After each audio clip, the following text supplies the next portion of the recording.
Hey friends, welcome back to your channel learn simple English. आज के video में हम सीखेंगे किसी हिंदी पैराग्राफ को इंग्लिश में ट्रांसलेट करना।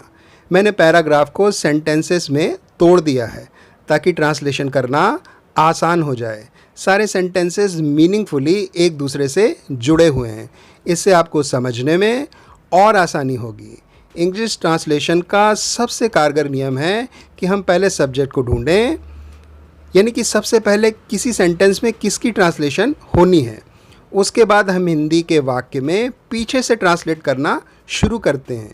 ये नियम ज़्यादातर तो सही साबित होता है, लेकिन कई बार हमें इसमें भी चेंज करना पड़ता है।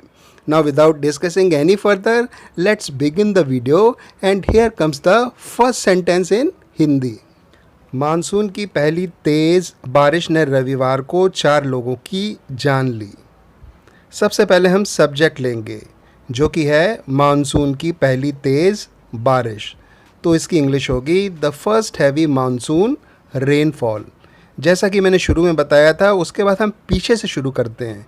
तो यहाँ पर जान ली लिखा हुआ है, तो इसकी अंग्रेज़ी होगी क्लेम, और चूँकि ये सिंपल पास्ट का टेंस है तो हो जाएगा क्लेम्ड। अब उसके बाद 4 लोगों के लिए क्या होगा, 4 लाइव्स। एक के लिए होता है लाइफ, और उसमें हम क्या करते हैं, एफ हटाकर VES कर देते हैं तो प्लूरल बन जाता है। तो पूरा सेंटेंस हो जाएगा the first heavy monsoon rainfall claimed 4 lives on Sunday. उन मृतकों में एक छोटे ट्रक का चालक शामिल था। चूँकि 4 लोग के मारे जाने की बात है, इसलिए अमंग का प्रयोग होगा, तो हो जाएगा अमंग। मृतकों के लिए होगा दोज डेड, यानी जो अपनी जान गंवा चुके हैं। वाक्य अंत में था लिखा हुआ है, तो इसकी अंग्रेजी होगी वॉज। अब बात हो रही है एक छोटे ट्रक का चालक, तो इसकी इंग्लिश होगी अ मिनी ट्रक ड्राइवर। चालक यानी ड्राइवर। तो अब पूरा सेंटेंस हो जाएगा among those did was a mini truck driver. वह पानी से भरे अंडरपास में फंस गया। यहाँ ट्रक ड्राइवर की बात हो रही है, तो सब्जेक्ट होगा ही। फंस जाने के लिए गॉट ट्रैप्ड का यूज़ होगा। गॉट के बाद हमेशा वर्ब की 3rd फॉर्म लगती है, तो ट्रैप का हो जाएगा ट्रैप्ड। पानी से भरे के लिए जो शब्द यूज़ होगा वो है वाटर लॉग्ड, तो हो जाएगा इन ए वाटर लॉग्ड अंडरपास। अंडरपास क्या होता है, जहाँ पर पुल के नीचे से वाहनों के जाने का मार्ग होता है, यानी ऊपर भी वाहन के जाने का मार्ग होता है और नीचे भी होता है। ये मेट्रोपॉलिटन सिटी में बहुत आम बात है। तो अब पूरा सेंटेंस हो जाएगा he got trapped in A water logged underpass. Delhi सरकार ने सरकार का बचाव करने की कोशिश की। दिल्ली सरकार यानी द दिल्ली गवर्नमेंट। यहाँ आर्टिकल द लगेगा क्योंकि किसी स्पेसिफिक गवर्नमेंट की बात हो रही है। उसके बाद है कोशिश की, अंत में जैसे लिखा है कोशिश की, उसके लिए हम लिख देंगे ट्राइड। यहाँ पर 2nd फॉर्म ऑफ वर्ब का प्रयोग होगा क्योंकि ये सिंपल पास्ट टेंस का वाक्य है। अब क्या करने की कोशिश की, बचाव करने की कोशिश की, तो हम लिखेंगे टू डिफेंड। डिफेंड यानी बचाव करना। अब किसके बचाव की कोशिश की, सरकार के, तो हो जाएगा द गवर्नमेंट। वर्ब ऐड करने से पहले टू लगाना न भूलें। आप टू लगाकर वर्ब की संख्या जितना मर्जी चाहें बढ़ा सकते हैं। तो पूरा सेंटेंस होगा the Delhi government try to defend the government. और तैयारी की कमी का दोष विश्वव्यापी रोग को दिया। और के लिए एंड लिख देंगे। दोष देने के लिए हम ब्लेम लिखेंगे। चूँकि पास्ट टेंस में है इसलिए ब्लेम्ड हो जाएगा। तैयारी की कमी यानी लैक ऑफ प्रेपरेशन। दोष किस बात पर मढ़ा गया, उसके लिए प्रपोजिशन ऑन का प्रयोग होता है। विश्वव्यापी रोग यानी जो पूरे वर्ल्ड में फैला हुआ है, उसे हम कहते हैं पेंडेमिक। आजकल बहुत चर्चा में है। ये बताने की ज़रूरत नहीं है कि आजकल विश्व किस बीमारी से ग्रस्त है। तो पूरा सेंटेंस हो जाएगा and blame the lack of preparation on the pandemic. लगभग 100 जगहें शहर भर में पानी से भर गईं।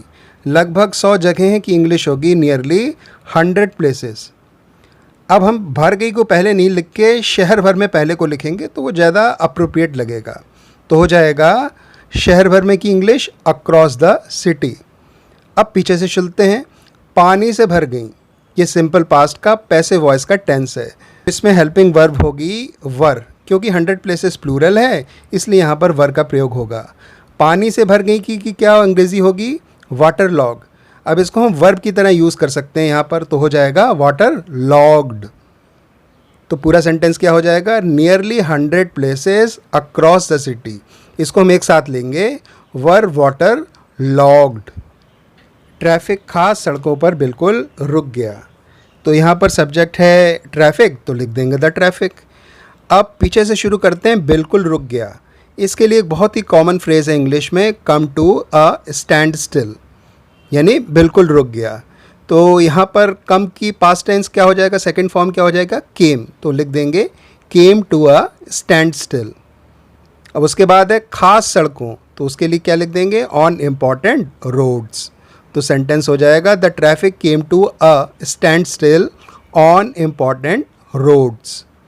एक छोटी टीम को स्थिति का जायजा लेने के लिए भेजा गया। एक छोटी टीम यानी अ small team.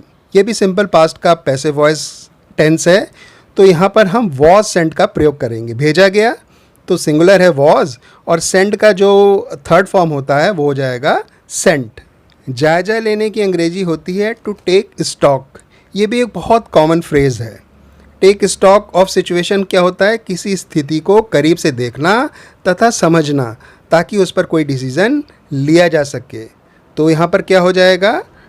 Take stock of the situation. स्थिति की बात हो रही है तो ऑफ द सिचुएशन हम लिख देंगे। तो पूरा सेंटेंस होगा a small team was sent to take stock of the situation. I sincerely hope that you got an opportunity to learn something new through this video. Please have patience as it may take some time before you are able to translate on your own. Keep watching such videos. Please like the video if it was of any help to you. Please subscribe to the channel if you are watching it for the first time. I promise to see you soon. Until then, take care. Bye friends.